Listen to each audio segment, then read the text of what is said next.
Wesh la populace, vendredi 11 juillet 2025. Bah écoutez, regardez la température dans la maison. Voilà, donc je suis contente parce que j'avais oublié d'ouvrir les volets du salon ce matin.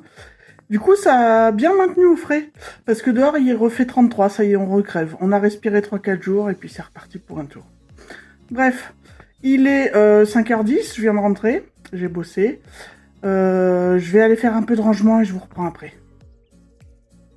Je vous reprends, il est 18h45, je suis contente parce que tout ce que j'avais prévu comme petite chose chiante à faire pour ce week-end, j'ai tout clôturé là maintenant tout de suite. À part une machine qu'il faut que je fasse tourner ce soir et sans doute que je devrais en remettre une demain parce que j'ai des machines de retard. Et j'ai mis les gourdes à tremper des gosses. Vous savez, les gourdes qui se servent pour les sorties d'école et tout. Bon, évidemment, à chaque fois qu'ils rentrent, on vide l'eau, on remet de l'eau, on rince vite fait, mais j'aime bien les faire tremper avec de la javel et tout, de temps en temps, pour bien tout récurer les recoins à fond. Et puis, j'avais aussi commandé 3 gigantesques gourdes sur Shein ou Temu, là, de quasiment 1 litre, je crois, chacune. Parce que c'est vrai que, par exemple, cette année, quand ils ont eu les sorties vélo avec l'école, leur gourde qui contient 500 ml pour toute la journée, c'est un peu juste, même si... En théorie, ils la re-remplissent, mais bon.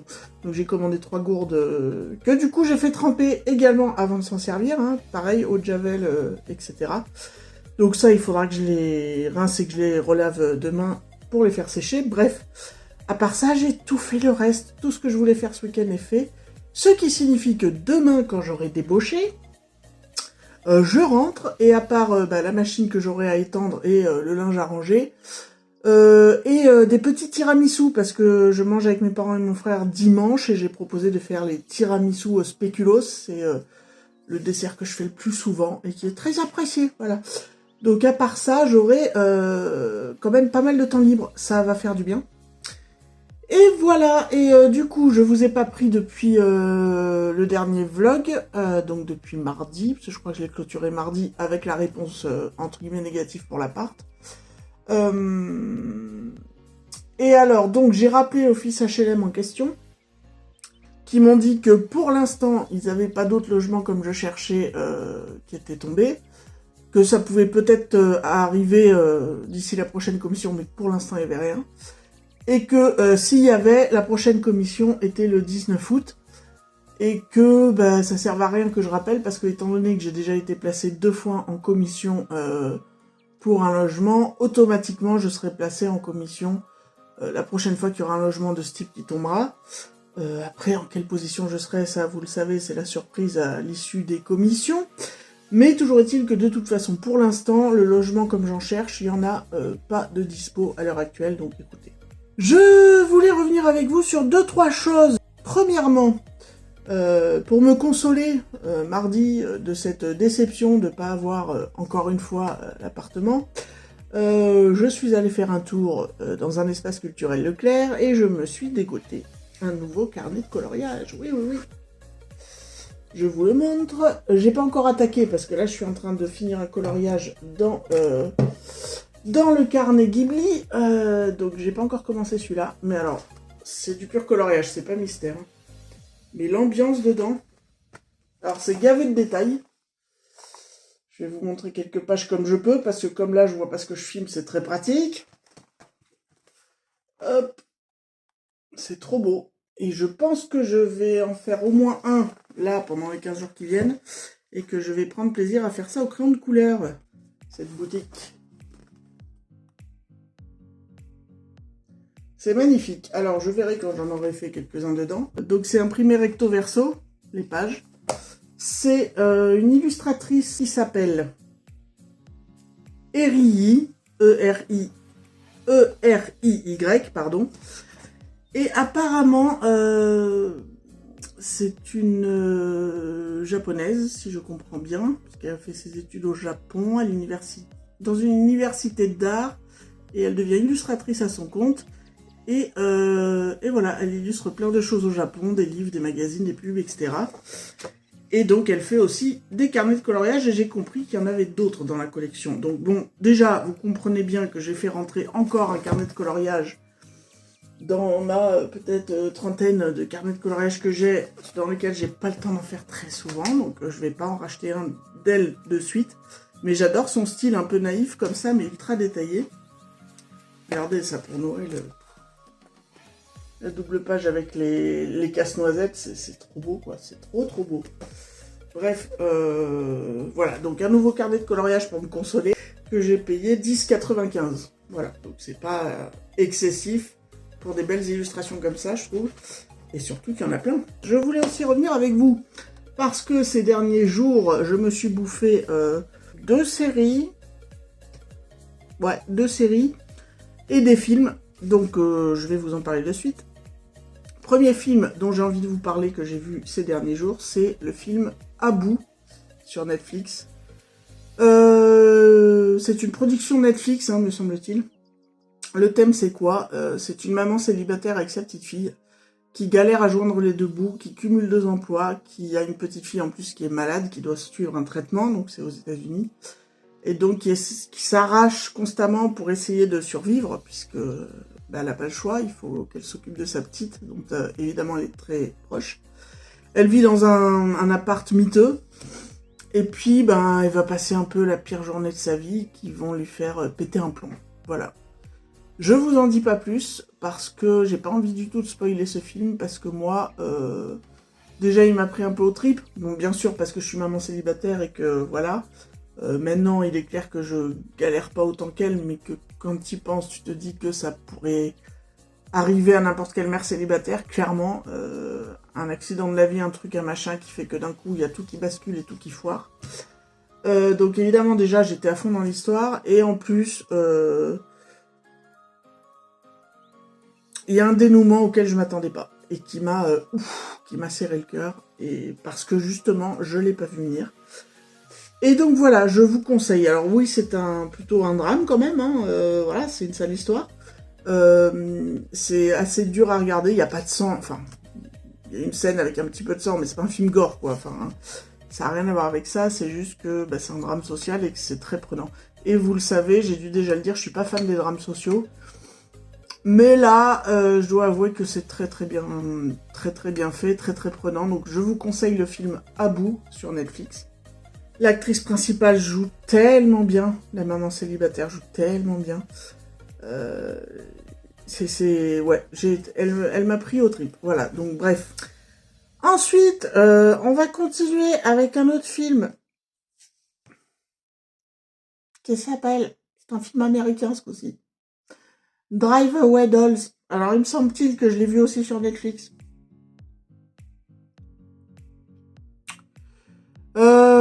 Comment dire, sans vexer personne.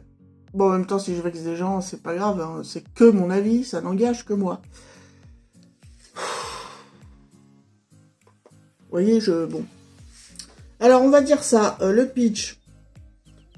2 amies lesbiennes, hein, qui sont amies et pas amantes, décident de faire un road trip pour partir rejoindre, passer quelques jours pour aller prendre en photo des oiseaux, si j'ai bien suivi, chez la tante d'une des 2 jeunes femmes lesbiennes. C'est des jeunes femmes qui ont la trentaine, 25-30 ans. Donc elles décident de faire un road trip pour aller dans ce bled. Et en fait, au moment de louer la voiture, le loueur se plante et il leur file pas la bonne. Et pourquoi il leur file pas la bonne? Parce que dans le coffre de cette voiture, il y a une mallette qui est une livraison que doivent faire des gens un peu louches, des mecs un peu louches, bref. Et donc ils vont partir à leur poursuite. Voilà. Comment vous dire, je sais pas si c'est un réalisateur ou une réalisatrice, mais bon, bref, peu importe. Je vais dire le réalisateur, hein, puisque le masculin l'emporte. Désolé, je vis encore dans les années 2000 et pas 2020. Donc le réalisateur prend le parti de faire un truc un peu à la Tarantino, il y a quelques scènes un peu déjantées, de l'humour un peu comme ça, quelques clins d'œil un peu au film de buddy movie, mais version lesbien, bon... Je trouve pas que ce soit réussi. Je trouve que c'est lourdingue. Voilà. Je trouve que tout le film est lourdingue, en fait. C'est un ovni, oui, parce que j'en ai entendu parler depuis un moment de ce film en très bien. J'ai regardé des critiques sans spoil, mais tout le monde disait c'est un ovni, ce film c'est génial, c'est ceci, c'est cela. On va être très honnête, c'est un ovni. Pourquoi? Parce que ça tourne autour de l'univers lesbien. et qu'on voit pas souvent ça sur grand écran.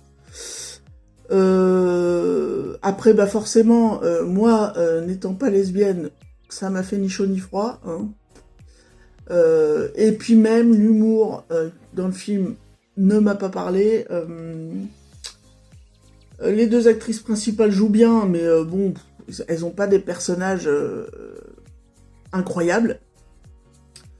Je pense que je vais même vous spoiler ce qu'il y a dans la mallette. Donc attention, si vous avez l'intention de voir ce film, avancez la vidéo jusqu'à ce que vous voyez l'affiche d'une autre série ou film. Mais en gros, ce qu'elle transporte, et donc on se dit, bon, ça doit être des armes, ça doit être de la drogue, ça doit être du pognon. Non, ce qu'elle transporte, c'est des godes Michet, voilà, des godes, a priori des godes en silicone monomoulés. Il y en a 4 ou 5 dans la mallette. Et en fait, pourquoi les mafieux ils disent ça? Parce que ce sont des moulages de tubs, de sénateurs, d'hommes politiques, etc. Okay. Et donc, quand elles ouvrent la mallette, alors ils montrent pas au public au début quand elles finissent par découvrir la mallette dans le coffre qu'elles ouvrent. Et puis après, il y a une scène où elles sont dans la chambre et puis bon, elles décident qu'elles passent de amie à amante, bref, donc elles font des choses sous la douche. Ou même avant, je crois, il y en a une qui peut pas se retenir et qui en prend un dans le... Alors attention, il n'y a pas de gros plan, c'est pas un film porno, hein, mais tu comprends qu'elle s'amuse avec un des godes dans son plumard.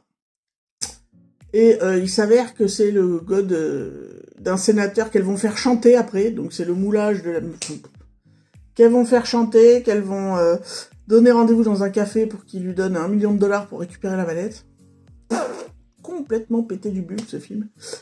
Et donc, il y a donc oui, je parle dans tous les sens, parce que ce film, c'est tellement n'importe quoi. Il y a un acteur connu, donc une des deux lesbiennes principales, on va dire, c'est Margaret Qualley, si je me trompe pas, qui a joué aussi dans The Substance, qui joue bien. Elle joue bien, c'est pas le problème. Et après, il y a Pedro Pascal, au tout début du film, qui se fait flinguer en 2-2. Et à la toute fin du film, le sénateur qui vient leur filer la rançon pour récupérer la mallette de God, c'est Matt Damon. C'est pareil, il a 5 minutes, même pas 5 minutes de film. Je n'ai pas compris. J'ai pas compris. J'aime bien les films délirants. Mais là, moi, ça m'a pas fait délirer, ça m'a pas... Bon, voilà, j'ai pas compris. Je l'aurais vu, voilà. Mais c'est pas ma cam. C'est pas du tout ma cam. Je dirais pas que c'est un mauvais film, mais... c'est spécial, voilà, donc... Passons, je vous le conseille pas spécialement. Après, pour la curiosité, si vous avez envie, hein, bien sûr, vous faites ce que vous voulez, mais c'est pas un truc que je vais retenir, voilà. On va passer maintenant aux séries. Donc, ces derniers jours, j'ai bouffé, je crois, en deux fois, je crois que je l'ai bouffé, la série sur Disney+, qui s'appelle... Je regarde en bas parce que j'ai noté le nom des séries et des films pour me rappeler de ce dont je voulais vous parler. Donc, la série... dispo sur Disney+, qui s'appelle Good American Family, avec Hélène Pompeo, si je me rappelle bien, c'est l'actrice principale de Grey's Anatomy.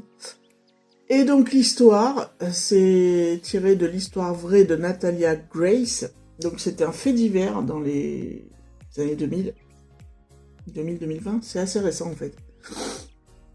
Donc ce sont des gens, moi j'avais déjà entendu parler de cette affaire, j'avais vu des documentaires là-dessus. Ce sont des gens qui avaient des enfants déjà, dont un qui était autiste, etc. Lui avait un boulot d'employé, et elle, du fait de s'être très bien occupée de son gamin autiste, d'avoir, bon bref, et d'adorer les enfants et de bien élever les enfants, etc., avait décidé de monter un centre pour les autistes. Bref, ça, c'était son boulot. Et c'est des gens qui cherchaient à adopter une petite fille. Et donc, un jour, ils adoptent cette petite fille de 7 ans, d'origine ukrainienne. Et en fait, il va y avoir un procès à un moment donné, parce que, au bout de quelques années, ils vont laisser la gamine seule dans un appartement, en lui le frigo plein, avec une carte bleue dont elle peut se servir, etc. et eux se barrent vivre au Canada, au motif que cette gamine, donc ça ils le savaient, était atteinte d'une forme de nanisme rare.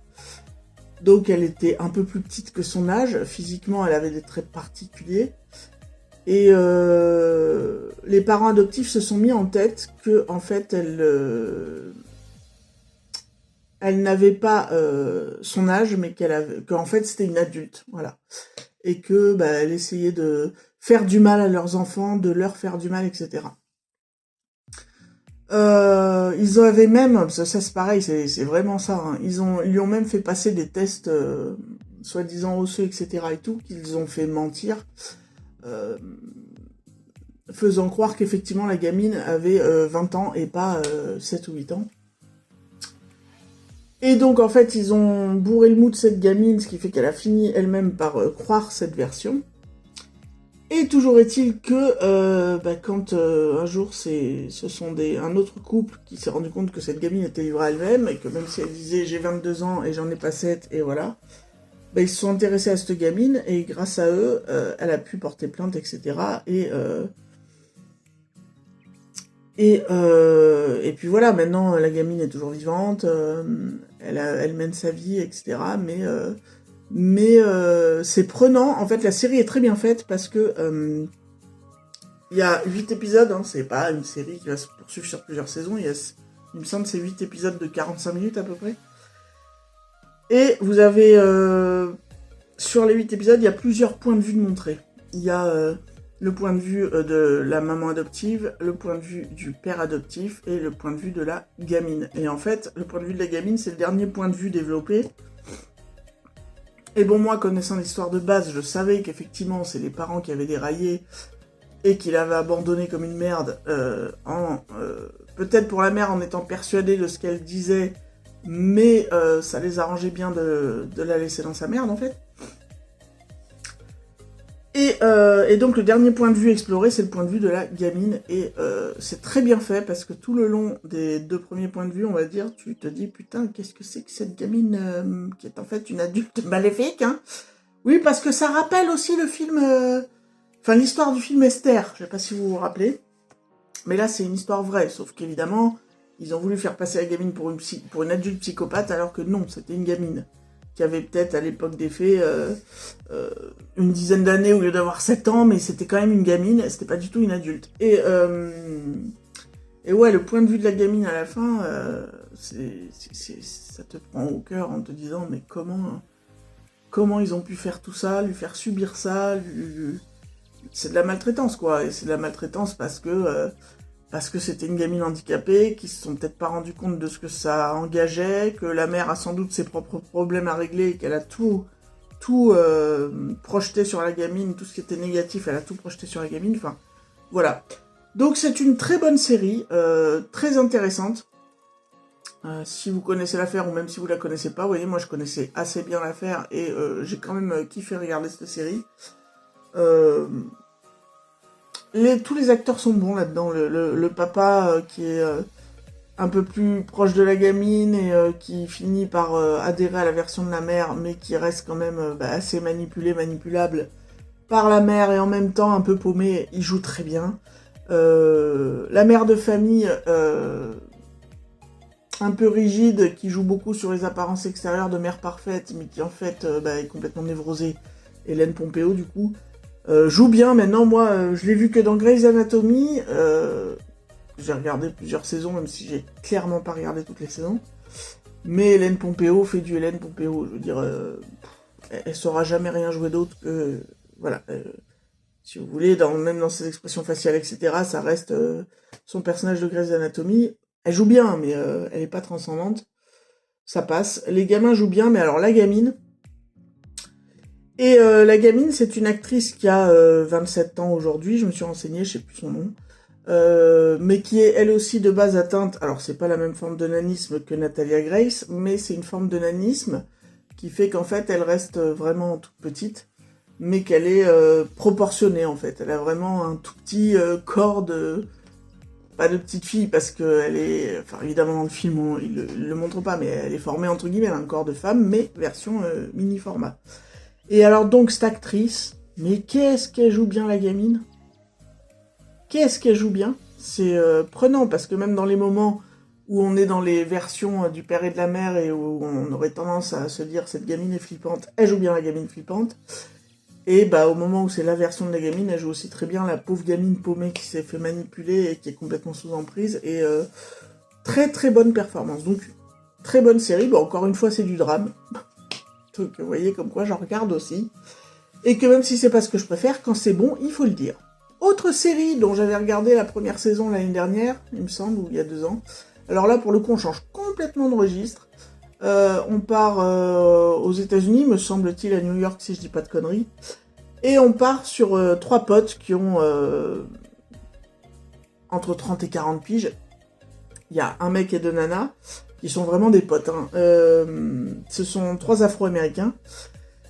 Donc il y a un mec qui est artiste, qui a du mal à se trouver, qui est super sympa, super cool, qui collectionne les conquêtes. Alors là, je vous parle de la saison 1. Et qui va finir par tomber amoureux dans la saison 1 d'une nana qui a un enfant. L'autre personnage féminin, c'est une girl boss, hein, la meuf, elle est au sommet de son entreprise, je sais plus ce qu'elle a comme entreprise, mais bon, elle a tous les mecs, donc ce sont 3 Afro-Américains comme j'ai dit, et dans sa boîte, c'est marrant, c'est que des mecs blancs à ses ordres, comme des petits chiens, etc. et tout. Girl boss à mort, enfin voilà, elle a trop la classe. Et donc le troisième personnage, qui est donc le deuxième personnage féminin, c'est le personnage principal de la série, qui est une nana, je peux le dire parce que je le suis, hein, obèse, donc une nana très très ronde, qui est styliste et qui cherche à percer dans le stylisme et qui aimerait aussi trouver l'amour, voilà. Et donc il traîne aussi dans les milieux artistiques, dans les milieux LGBT, dans les milieux un peu de la mode, etc. Et donc c'est les aventures de ces 3 personnages-là, de ces 3 amis au sein de New York.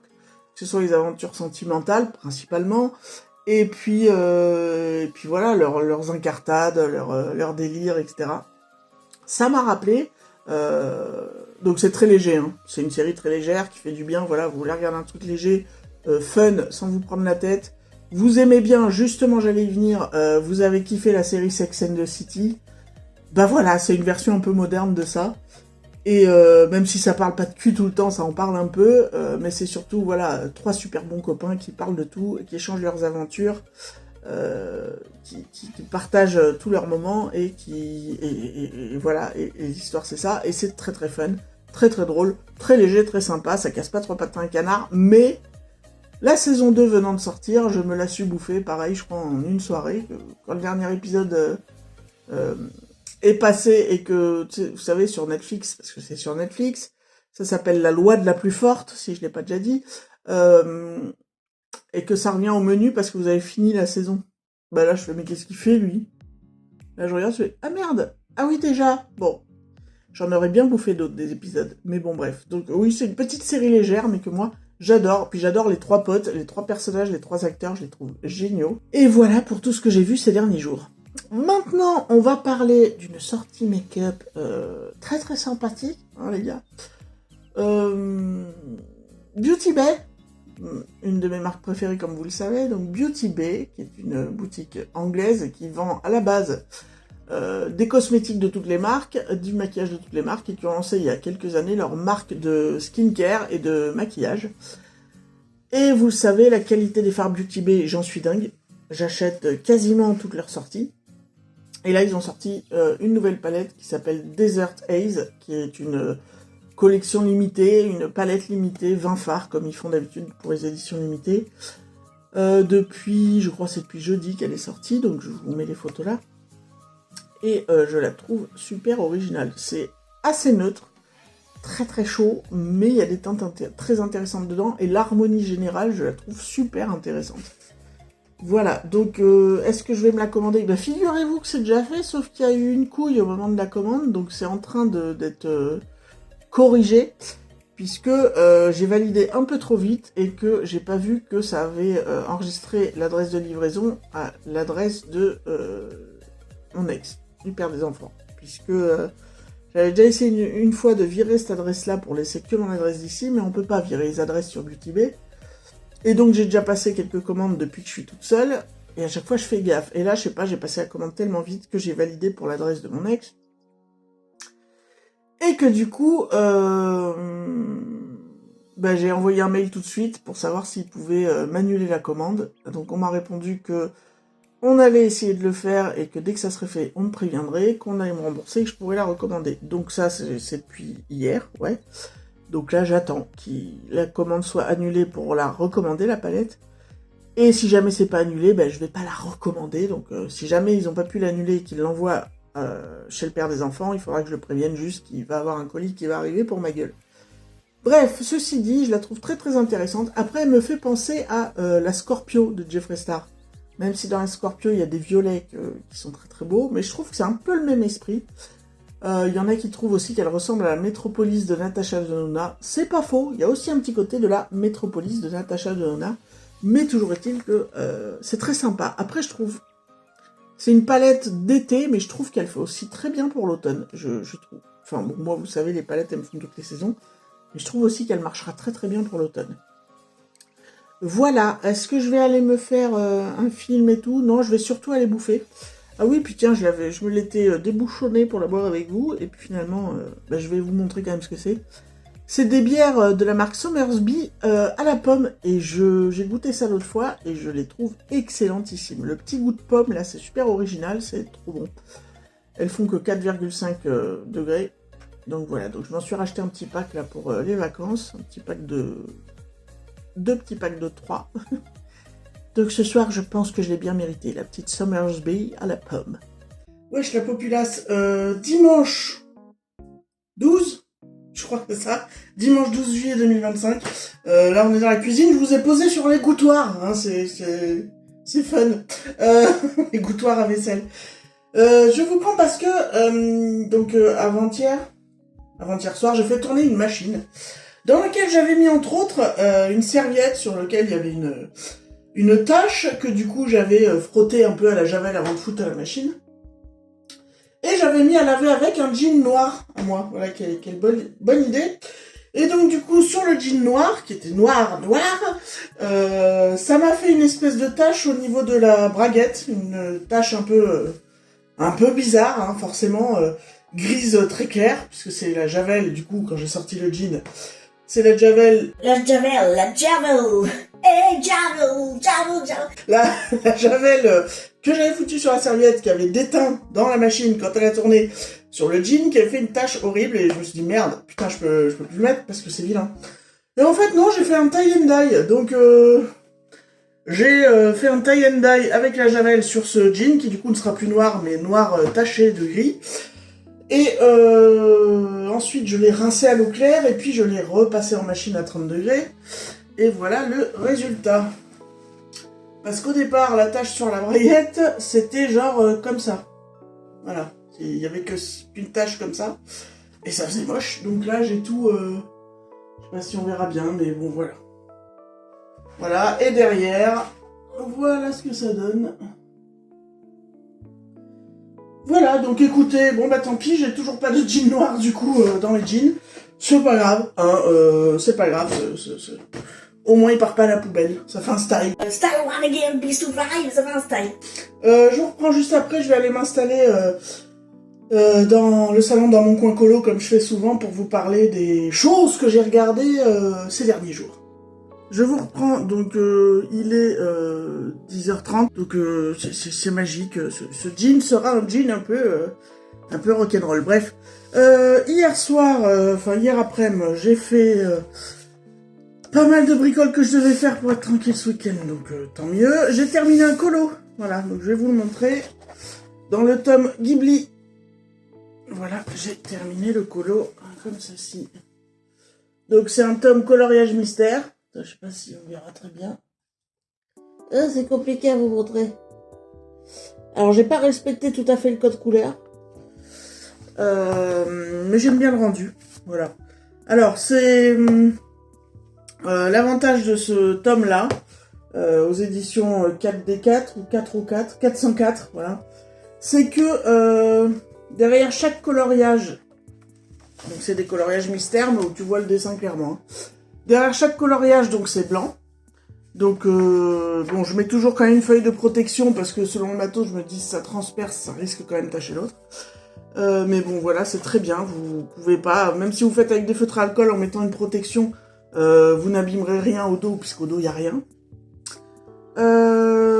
Et l'autre avantage, je m'en suis rendu compte, pour ceux qui aiment détacher leur coloriage, c'est que là, vous avez des pointillés le long de la page pour détacher votre coloriage proprement sans vous galérer. Bon, pour l'instant, moi, je les détache pas de mes trucs. Peut-être un jour, je le ferai. Mais j'ai trouvé que c'était une bonne idée et que ça devrait être le cas dans tous les livres de colo. Ces pointillés pour découper facilement, proprement vos coloriages, voilà. L'autre particularité de ce tome, c'est que c'est le thème Ghibli, mais c'est pas du tout les dessins originaux Ghibli. Hein. C'est une illustratrice qui fait les personnages et tout ça à sa sauce. Vous voyez, par exemple, Chihiro. Voilà, c'est la version de l'illustratrice, vous verrez pas bien, mais... Bon, bref, donc c'est les personnages Ghibli, mais vus par une autre illustratrice. Donc, bon, on reconnaît, quand on connaît les films, on reconnaît facilement les scènes. Oh, celui-là, t'as trop de le faire, nom de Dieu. Pardon. Celui-là, avec le roi de la forêt, là, au fond, l'esprit de la forêt et les petits sylvains, là. Oh, c'est pas trop... Je sais même pas si je suis le code couleur pour celui-là. Enfin, bon, bref. Et puis, c'est un très très beau tome, puisque c'est une couverture cartonnée, voilà. Je voulais vous parler, parce qu'hier soir, je me suis fait un film, un documentaire, et j'ai terminé... Enfin, hier, fin d'après-midi et soirée... Je me suis fait un film, un documentaire et j'ai terminé de regarder une série. Donc je vais vous parler du film que j'ai vu, film d'horreur, body horror, qui s'appelle Tusk, qui est sorti il y a quelques années et dont j'avais pas mal entendu parler sur les chaînes des youtubeurs cinéma, etc. Que j'ai toujours regardé sans spoil, même dans des critiques de compilation de meilleurs films d'horreur de telle année ou dans l'ensemble, enfin bon, bref. Et j'avais hâte de le voir et il était en location sur Amazon Prime, je crois, que j'ai payé 2,99 pour pouvoir le voir. Donc, parlons de Tusk. Alors, le scénario est complètement what the fuck, les gars. C'est l'histoire de deux mecs qui font des podcasts. Donc un podcast, c'est quoi ? En gros, c'est des émissions de radio, mais qui sont diffusées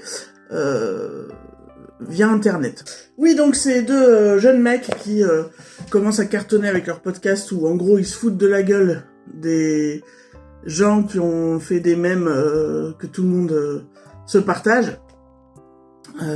Puisqu'en général, ces vidéos-là, c'est des pauvres gens qui font des vidéos assez pitoyables, et en fait, les gens se le partagent pour se foutre de leur gueule, donc voilà le but de leur podcast.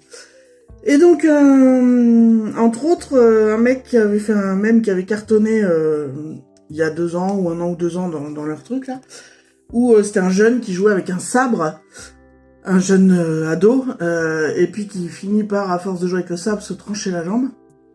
Et donc, bah, ça fait 1 an ou 2 que ce truc est sorti et que ça avait cartonné. Et donc, sur les 2 coéquipiers qui font le podcast, il y en a toujours un qui part interviewer les personnes qui ont créé ces mèmes pour faire plus d'audience sur leur podcast. Et donc, le mec en question doit partir au Canada, puisque le jeune qui s'est tranché la jambe habite au Canada, pour l'interviewer par rapport à cette vidéo. Et le problème, c'est que quand il arrive au Canada, le jeune vient de mourir. Donc, du coup, c'est un peu tombé à l'eau pour son émission. Et donc, en s'arrêtant dans une station-service pour s'acheter à boire, etc., et à l'épicer, il voit qu'au chiottes, il y a sur le mur où il y a toutes les petites annonces, il y a une annonce où c'est un monsieur qui se dit être en fauteuil roulant, qui se dit avoir vécu des aventures folles tout au long de sa vie, qui est prêt à cohabiter avec la personne qui sera d'accord pour écouter toutes les histoires qu'il a racontées sur sa vie. Et donc il se dit, ça m'a l'air incroyable, il appelle, et donc il y va pour passer la soirée. Et puis, ça va vite dégénérer. Donc à partir de là, si vous voulez le voir, on va stopper, vous allez mettre pause et aller plus loin quand il y aura une autre affiche qui se mettra à l'image, puisque ça veut dire que je parlerai d'autre chose. Donc il arrive chez le vieux, et en fait le vieux lui raconte qu'il a croisé Hemingway, puis il a une déco dans une baraque à l'ancienne, une déco avec plein d'objets particuliers, etc. et tout. Et il lui offre un thé, et évidemment le thé drogue le journaliste qui finit par tomber, par faire un malaise. Et quand il se réveille le lendemain, il se rend compte qu'il est dans un fauteuil roulant, et qu'il lui manque une jambe, voilà. Parce que le vieux lui explique qu'il s'est fait piquer par une araignée, et qu'il est tombé en malaise. Quand il est tombé en malaise, le vieux a vu l'araignée sortir de son pantalon, et donc il a appelé le médecin, et qu'il n'y a pas eu d'autre solution que de lui couper la jambe. Sauf que vous vous doutez bien que c'est très suspect. Donc en fait, c'est pas ça, c'est que le but du vieux, c'est de transformer, parce qu'il explique que quand il a été jeune, il a vécu une aventure assez rocambolesque où il a failli mourir noyé, sauf que c'est grâce à un morse qu'il a été sauvé, et que ce morse est devenu son meilleur ami, et que du coup, il cherche à recréer un morse, voilà, avec le deuxième. Oui, c'est complètement what the fuck comme idée de scénario. Mais alors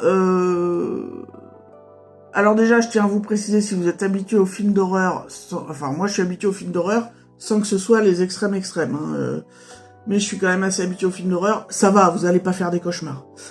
Maintenant, c'est quand même, j'ai trouvé qu'il était super intéressant ce film parce que c'est très prenant. Déjà le rapport qu'il y a entre le journaliste qui commence à se faire massacrer et le vieux, ce rapport-là tout au long de la transformation, il est vachement intéressant, vachement bien joué. Autant le vieux que le jeune journaliste jouent très très bien. Au fur et à mesure de sa transformation, le journaliste finit par ne plus pouvoir parler, mais à juste émettre des cris et des sons et avoir une expression que par le regard. Et ça aussi, il y a des moments où ça prend, je trouve que ça prend aux tripes, tellement c'est bien joué. Voilà, puis ça a beau être un scénario what the fuck, c'est glauque évidemment, c'est malaisant, mais il y a quelques instants un peu humoristiques. D'ailleurs, c'est ce qui fait que je trouve qu'on bascule pas dans l'horreur pure, c'est que ça reste quand même toujours, il y a des petits moments de décalage qui font que ça passe bien, ça te destroy pas ta soirée. Entre autres, à un moment donné, il y a un personnage d'enquêteur qui enquête sur un serial killer, qui n'est autre que le vieux en question, puisque évidemment il a déjà tenté l'expérience sur d'autres personnes qu'il a kidnappées comme ça et commencé à torturer physiquement, et puis finalement dont il a acheté les cadavres. Donc le mec sait qu'il y a un serial killer dans le coin. Et donc comme son pote podcaster qui est resté dans le pays d'origine et la petite copine du journaliste qui vient de se faire enlever, il réussit à un moment donné à choper son téléphone et à les prévenir qu'il s'est fait enlever par un type à Québec, à 2 heures de Winnipeg, etc. et tout. Donc ils partent le signaler aux flics et ils partent essayer de retrouver leur pote. Et au Canada, au Québec, ils tombent sur cet enquêteur québécois qui est complètement en décalage aussi. Et je me disais, putain, mais quand même, ça me dit quelque chose. Bah oui, tu m'étonnes, ça me dit quelque chose, c'est Johnny Depp. Johnny Depp joue dans ce film complètement what the fuck le rôle de l'enquêteur québécois. Bon, encore une fois, il est excellent. Il est méconnaissable parce qu'ils l'ont bien maquillé, bien grimé, mais et lui permet justement ces moments décalés, humoristiques, qui font que ça va, tu vis le film quand même relativement bien. Alors, faut savoir que le scénario de départ est parti du réalisateur qui a vu un jour une petite annonce où une personne cherchait à rencontrer, à faire la rencontre de d'autres personnes, mais que les autres personnes soient déguisées en morse. Je crois que c'est un truc comme ça. Et donc, ça l'avait fait bugger, cette petite annonce, qu'il voulait rencontrer des gens déguisés en morse, et donc il est parti en vrille et il a créé ce scénario. Les effets spéciaux sont des effets pratiques, sont très très bien faits.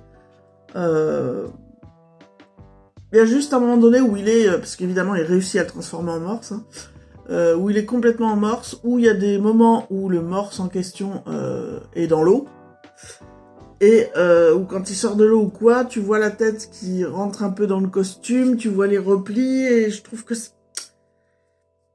ça fait bien voir que c'est pas vraiment un costume de chair, sinon ça ferait pas des plis comme ça avec la tête qui rentre à l'intérieur, je trouve. Mais sinon, c'est quand même très bien fait, je chipote, et j'ai trouvé que c'était un film d'horreur super original, très sympa, enfin bon, c'est pas le truc qui va te faire passer le meilleur moment du monde, mais mais sympa à regarder, très original. Ouais, Tusk, vraiment, je vous le conseille. Et puis surtout, pour ce côté-là, quoi, le mec, le journaliste qui finit par... parce qu'il... le vieux lui laisse pas le choix, hein. Petit à petit, il le massacre, et puis petit à petit, il le fait... Il réussit à le transformer en morse, et puis petit à petit, il lui fait perdre l'humanité, et puis petit à petit, peut-être que l'autre perd l'humanité, mais en garde quand même à l'intérieur. Enfin, je vais pas vous raconter la fin du film, etc., mais très très intéressant. Ouais, vraiment, je regrette pas d'avoir vu ce film. Ensuite, je me suis fait donc un documentaire, dispo sur Amazon Prime gratuitement, hein, dispo sur la plateforme Amazon Prime, sur Diams. Vous savez, la rappeuse du début des années 2000. Diams, donc, le reportage s'appelle Salam. Où, en fait, de quoi ça parle? Eh ben, elle a décidé, en fait, de revenir sur, sur elle, quoi, sur pourquoi elle a tout plaqué du jour au lendemain et pourquoi elle s'est tournée vers la religion. Et j'ai trouvé ce documentaire d'un touchant. Alors moi, Diams, j'aimais beaucoup, alors j'étais pas fan, mais j'aimais beaucoup ce qu'elle faisait quand, voilà, début des années 2000, dans ses textes, dans sa façon de rapper et tout, je trouvais que c'était, qu'elle avait un putain de talent, qu'elle était douée dans le flow, etc., le phrasé, les textes même, etc., je la trouvais super intéressante. Diams, pour moi, c'était une vraie artiste femme française du début des années 2000, et surtout, sachant que j'ai jamais écouté beaucoup de rap, c'était une des rares que j'écoutais, quoi. Et donc elle explique, voilà, sa montée, sa carrière, sa montée en puissance, son apogée, et elle explique aussi en parallèle que toute sa vie, elle se posait des questions que personne se posait, notamment sur le fait qu'il faille mourir un jour, et que toutes ces questions-là la bouffaient de l'intérieur, et que même quand elle est devenue célèbre, ces questions-là continuaient de la torturer, et qu'elle a toujours cherché un sens à sa vie, et que même sa popularité, le rap, etc., c'était pas... elle trouvait toujours pas de sens à sa vie, et qu'elle explique que tous les textes qu'elle a écrits, ça a toujours été dans la douleur, et que si elle était heureuse, elle n'arrivait rien à écrire. Et que donc, est-ce que c'était ça le sens de la vie, à savoir à continuer à se torturer pour pouvoir produire des textes, ou est-ce qu'il y avait autre chose? Et elle explique comment elle en est venue à la religion musulmane et qu'est-ce que ça lui a apporté. Et mais je trouve que le documentaire est bien parce que c'est pas une question de prosélytisme. Elle dit pas aux gens qu'il faut absolument, voilà, que la meilleure des religions c'est l'islam, absolument pas. Au contraire, elle explique que ce qui est important finalement, c'est pour ceux qui en ont besoin la spiritualité, les religions, oui, mais dans leur ensemble. Et elle explique aussi que c'est en lisant le Coran qu'elle s'est rendue compte que toutes les religions se rejoignaient également, etc. Et puis c'est surtout le parcours de vie de cette personne qui est intéressant. Elle parle aussi du moment où... c'est comme ça qu'on l'avait appris. Hein, elle avait été prise en photo sans son consentement à la sortie d'une mosquée voilée. Et c'était le début où elle commençait à s'intéresser à la religion musulmane, où elle s'était convertie, etc., où elle était sur le point de se convertir. Encore une fois, tout ça, c'est un choix. Et si vous regardez le documentaire, vous verrez à quel point ça a été un déclic personnel. Personne lui a dit, imposé, suggéré de rentrer dans l'islam. Ça a été son choix, ça a été sa révélation, son verdict. Et elle explique à quel point ça lui a fait mal parce que, en fait, c'était hyper personnel et que c'est pas elle qui a choisi d'être prise en photo, etc. Et qu'on lui a volé ça alors que c'était un truc hyper intime quelque part. Et que donc, elle a choisi de tout arrêter parce que, à travers la religion, elle avait enfin trouvé un sens à sa vie, et que voilà, une autre vie s'est ouverte pour elle, dans laquelle elle avait trouvé l'équilibre et la paix, ce qui n'était pas le cas en étant la star qu'elle était. Et il y a aussi toute une partie du reportage où, alors je suis pas assez fan pour savoir si c'était un vieux texte qu'elle rappe par instant dans le documentaire, ou si c'est un texte qu'elle a écrit pour le documentaire, qu'elle rappe. Et c'est là que tu te rends compte qu'elle manque quand même, parce que le texte est assez puissant, avec des mots simples, avec ses mots à elle, mais le texte est très puissant et très touchant également. Enfin bon, bref. J'ai passé un très bon moment avec Mélanie en regardant son reportage Salam sur Amazon Prime, que je vous conseille fortement si vous appréciez Diams. Voilà, c'est très intéressant, et ce n'est absolument pas du prosélytisme. J'ai pas senti voilà, il faut tous devenir musulmans, ou il faut tous adhérer à une religion, ou elle est pas du tout là-dedans.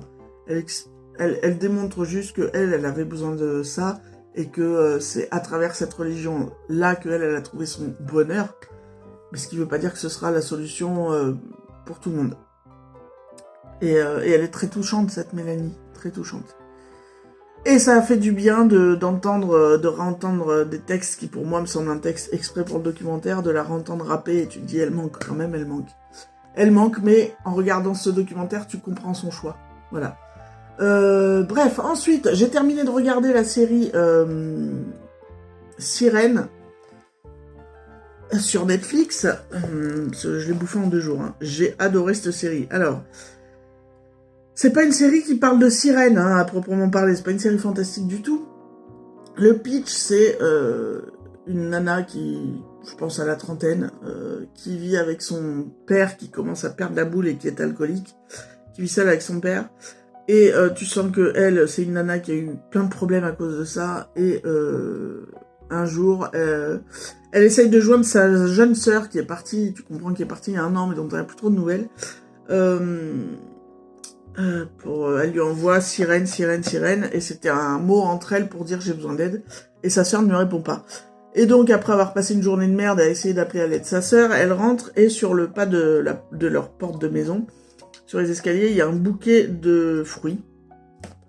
Et donc quand elle lit la carte, c'est sa jeune sœur qui lui a envoyé ce bouquet, voilà, pour je ne sais plus quelle raison, mais bon bref. Et donc là, elle pète un plomb, elle plante son père, dans le sens, elle lui dit, écoute, t'as tes médicaments, t'as à bouffer dans le frigo, je reviens. Elle pète un plomb et elle décide de partir à la rencontre de sa jeune sœur. Et quand elle arrive, c'est suspect parce qu'elle se rend compte que sa jeune sœur, qui a trouvé un emploi auprès d'une richissime bonne femme, qui est mariée à un milliardaire, et qui passe ses journées à organiser des galas, à chercher des dons pour les volatiles en difficulté. Elle a un espèce de sanctuaire refuge pour les rapaces, etc. Enfin bon, bref. Et, sa jeune sœur est assistante, est la première assistante de cette bonne femme. Et à l'ambiance, quand elle arrive, elle a l'impression que sa sœur est entrée dans une secte. Et donc en fait, c'est... Donc il y a plein de rebondissements, c'est une mini-série, je pense pas qu'il y aura de suite. D'ailleurs, ça n'en aurait aucun intérêt.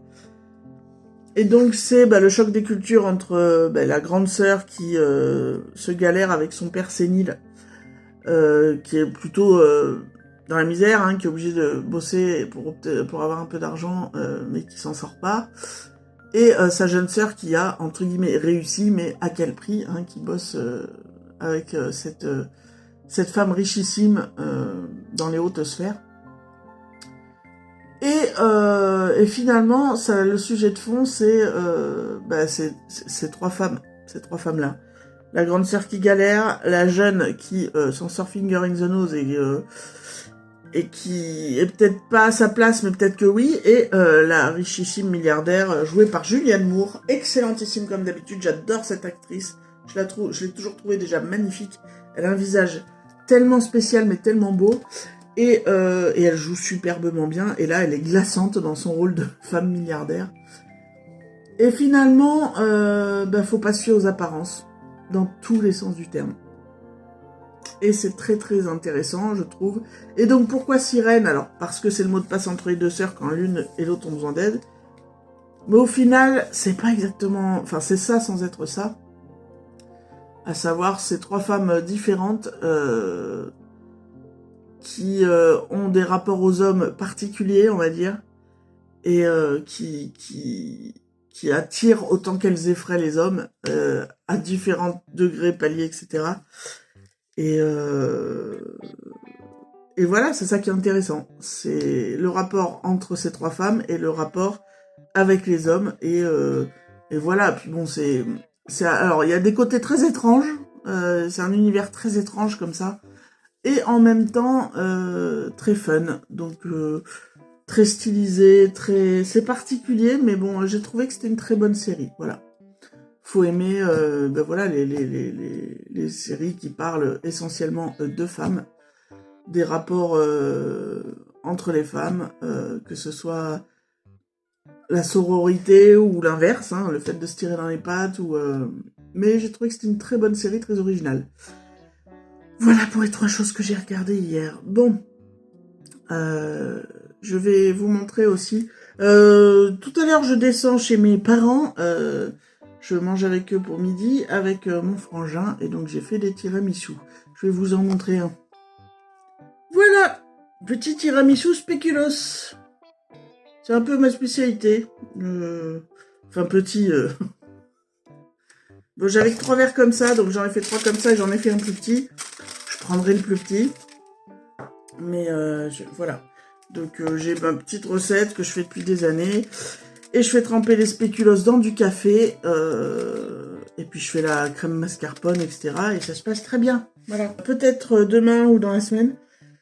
J'aimerais faire une vidéo autre que mes vlogs. Vu que j'ai pas les petits. Donc je pense que je vais peut-être en faire une demain. Que vous aurez dans la semaine ou en plus du vlog ou à la place du vlog et le vlog publié plus tard, j'en sais rien. Mais voilà, je sais pas encore. Ce sera, j'ai différentes idées de vidéos de noter, mais je verrai laquelle je fais. Peut-être que ce sera une vidéo make-up. Il y a de grandes chances d'ailleurs. Voilà. Bref, c'est tout ce que j'avais à vous dire. Et puis voilà. Voilà. Bon courage à ceux qui bossent, enfin qui ont bossé du coup, parce que vous verrez cette vidéo plus tard. J'espère que pour ceux qui ont bossé le 14 juillet, ça s'est bien passé, voilà. Et puis pour ceux qui ont pu se reposer et fêter ça, pourquoi pas, j'espère que ça s'est bien passé aussi pour vous. Moi, je vais rien faire spécial, parce que alors, fêter le 14 juillet, mais j'en ai, mais... ça ne... Ouais, puis nous ici, si tu veux aller fêter ça, où que tu ailles, 14 juillet, c'est comme c'est une zone touristique. Je t'explique, c'est noir de monde, tu prends des bains de foule, j'ai horreur de ça. Donc non, moi je vais en profiter pour rester chez moi encore. Voilà. Bon, sinon, bah écoutez, ça fait une semaine, hein, depuis hier soir que les petits sont partis chez leur papa. Et bah, la bonne idée du portable, hein, du coup, Audric a eu son portable et du coup, il m'appelle au moins 2 fois par jour, matin et soir, parfois le midi. Donc je les ai au téléphone très régulièrement.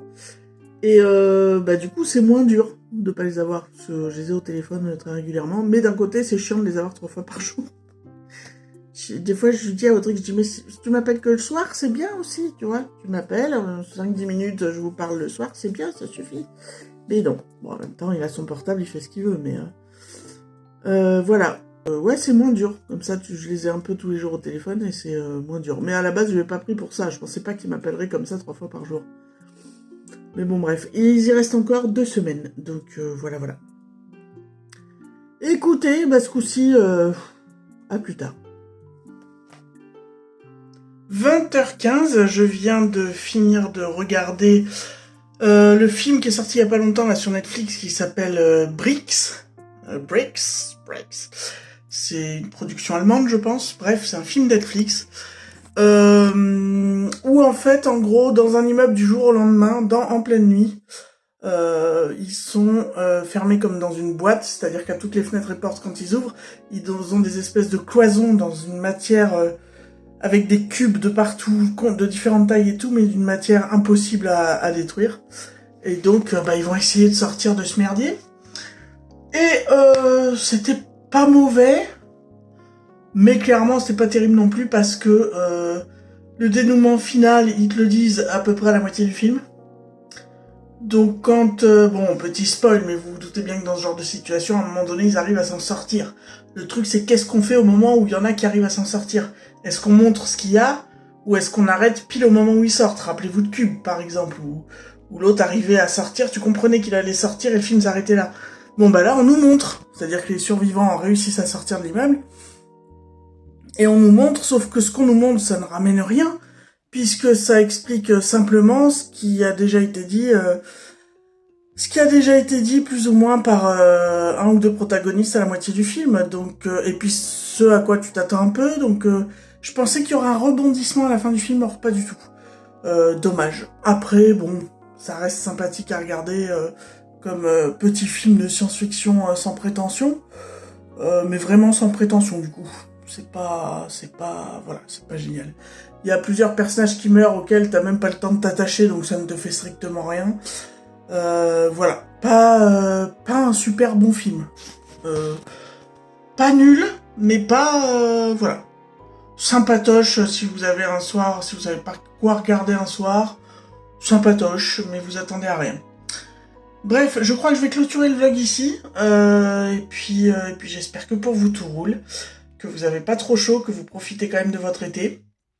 Prenez soin des gens qui prennent soin de vous. Et puis on se dit à très vite dans un nouveau vlog. Ou dans une autre vidéo, puisque là je viens de tourner une vidéo make-up. Si j'ai le temps, je l'aurai postée ou je vais pas tarder à la poster. Et puis peut-être que j'aurai le temps d'en faire 2-3 de plus cet été, des vidéos hors vlog. Bref, en tout cas, à bientôt dans un prochain vlog. Prenez soin des gens qui prennent soin de vous, hein. Et puis, tchuss la populace.